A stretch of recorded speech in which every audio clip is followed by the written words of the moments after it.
We'll go along the front of this and we'll fair all this in with this. This is a great product, John. How we did this is we cut this MDF board to fit the fiberglass part that we cut earlier. Okay, we screwed it right to the side of this thing. So we need to fill all these holes in each one of these screws, and we'll be able to sand it right down and fair it in nicely.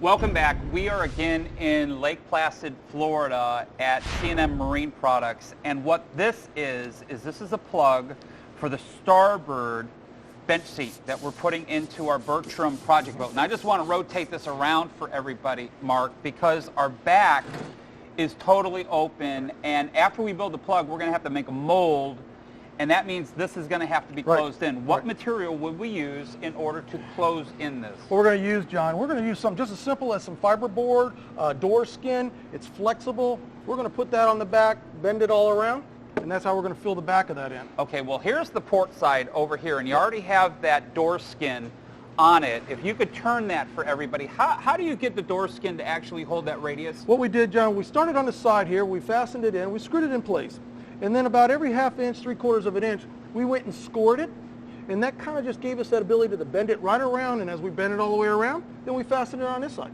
Also, when you have two pieces and you're joining them together, okay, you're going to have a tendency for it to kind of bow in, all right? What can we do, because the plug has to be pretty sound, okay, before we make a mold? Yeah, we would just simply take a 2x4 and we would cut it to size, possibly taking maybe a 6x6 piece of the MDF, and we'd just screw, you know, a couple square pieces, screw them to the end of the 2x4 and just push them down in there. And the reason for the 6x6, we can spread the pressure out. So we're not having a 2x4 just pressing on one small area. We spread that pressure out, push it in, and you can straighten it out and make it nice and stiff. Do we need to bond that brace in place, and what would we use? We'll use the same thing we did earlier. We'll just use the Duraglass. Right. It dries real quick, take a few seconds, somebody holds it, you put a little bit on there and it'll stay right there.